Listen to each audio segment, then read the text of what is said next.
in the world go through it, and I think that's like where you can find your confidence. And I think that the fallout from Dana Bonner's stunning remarks in her latest press conference has sent shockwaves across the WNBA landscape. For most fans, especially those loyal to the Indiana Fever, her words weren't just dismissive, they were infuriating. "I wouldn't change a thing," she declared with a smug grin, as if the past few months didn't happen, as if the disappointment, the betrayal, and the manipulation that played out in broad daylight were all just unfortunate footnotes in her journey. But too many, this isn't just about one player moving on. This is about integrity, accountability, and a franchise left holding the pieces of a plan it thought was built on trust. Let's rewind to the beginning. Dana Bonner arrived in Indiana as a veteran free agent signing, a seasoned scorer with championship pedigree and leadership qualities that the Fever hoped would stabilize a young, developing roster. The fan base welcomed her like royalty. From jersey sales to standing ovations, there was an outpouring of love for Bonner. I mean, I feel like every point is critical. I wouldn't really say All-Star is viewed as critical. Who responded with heartfelt words about how amazed she was by the support. "I've never played in front of crowds like this," she gushed in her early pressers. It felt like a fairy tale until it didn't, because somewhere between the smiles and media quotes, Bonner had already begun laying the groundwork for her exit. She signed a deal worth close to $200,000 with the Fever.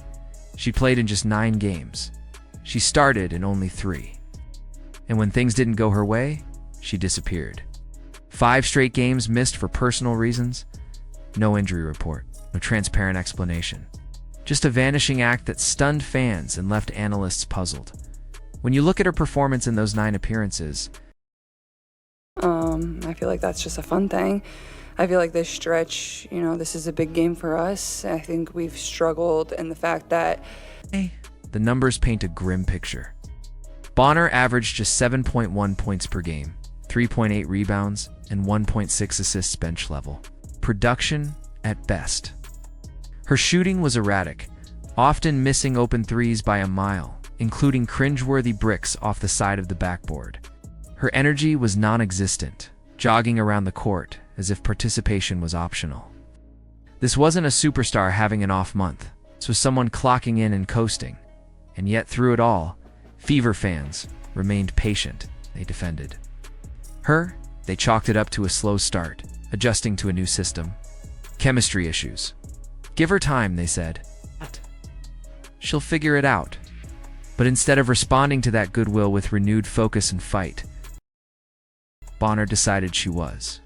We're able to play one good game, and then we play a bad game, then we play a good game, then we play a bad game. So I think for us is like... Done. She refused to suit up again. She abandoned her teammates, her coaches, and the fans who supported her. She didn't just fade away, she orchestrated her own escape. Then came the plot twist. After forcing her way out of Indiana, Bonner magically reappeared in Phoenix, suiting up for the Mercury with a revitalized energy that looked nothing like her days in Indianapolis. In just her second game, she dropped 22 points and grabbed 11 rebounds. She looked dominant, active, and motivated everything she wasn't while wearing a Fever jersey. The timing couldn't have been more obvious, and the message couldn't have been more insulting. This wasn't about regaining form or finally getting healthy. This was about Bonner choosing when and where to try. And Indiana didn't make the cut. Let's not pretend the dots are hard to connect here. Yes, All-Star's coming up, that break's coming up, but our focus is on these 3 games that we have left, so... Bonner's sudden resurgence in Phoenix coincides with one very convenient reality: her fiancé, Alyssa Thomas, also plays for the Mercury. That's not just a coincidence. That's a motive. It's clear now that Bonner had her sights set on Phoenix long before she ever stepped foot in Indiana. And the way she played the Fever collecting paychecks, offering little effort, and eventually skipping town was nothing short of a professional con job. Her now infamous quote, "Wouldn't change a thing," wasn't just tone deaf. It was a slap in the face. She said it as if her actions were justified, as if Indiana was merely a stepping stone in her personal love story, a forgettable chapter in her memoir. But to the Fever fans, This wasn't a minor blip. This was betrayal, her words poured. Salt into a wound still fresh. And yet Bonner continues to speak as if she's the one who was wronged. Focus just remains on the game in front of us, and I feel like that's what everybody in the locker room is doing. In interviews, she paints herself as a misunderstood figure, someone who is pushed out or unfairly judged. It's gaslighting at its finest. The reality is, simple, she signed a max label contract, underperformed, bailed on her commitments, and then rewrote the narrative to make herself the hero. That's not an athlete finding her path. That's a grifter rewriting history. Even worse is how this saga has exposed a serious flaw in Indiana's front office. How did they let this happen? How did they get blindsided by a veteran player who manipulated the system so easily? The silence from team executives like Kelly Krauskopf and Amber Cox has been deafening.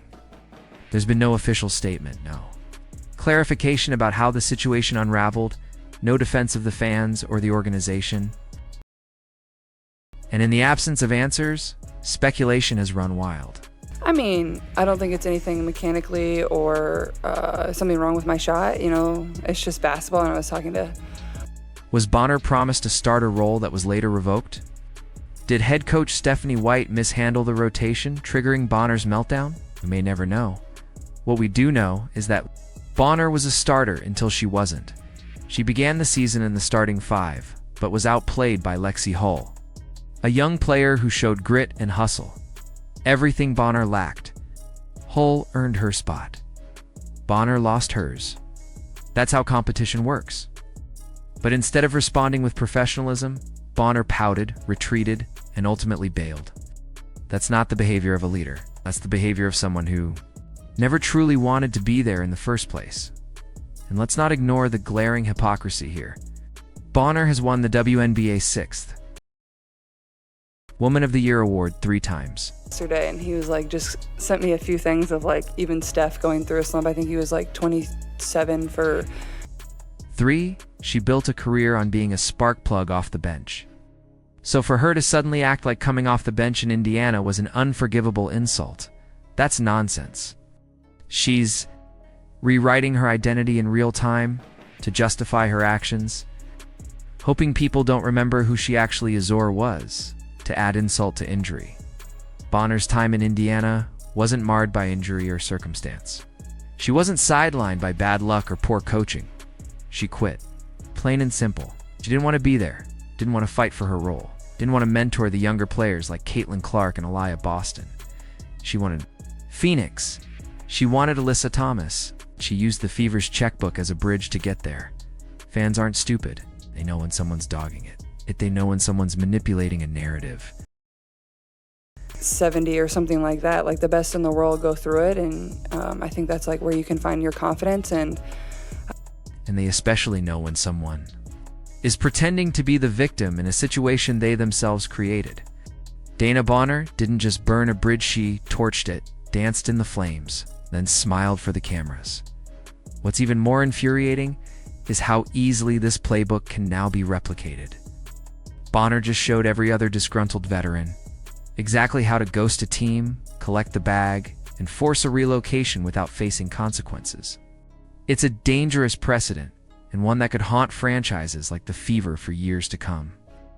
Because now, every potential free agent will remember how Bonner got out.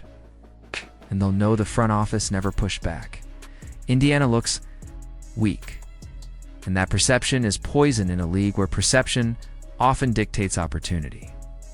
In the end, Bonner got exactly what she wanted. Really good games together, and then we go on the road, and you know, we're on a back-to-back, which is just a challenge in itself. No matter who you're playing, we play Connecticut, then we play New York. So she's in Phoenix. She's back to playing big minutes. She's racking up points and headlines.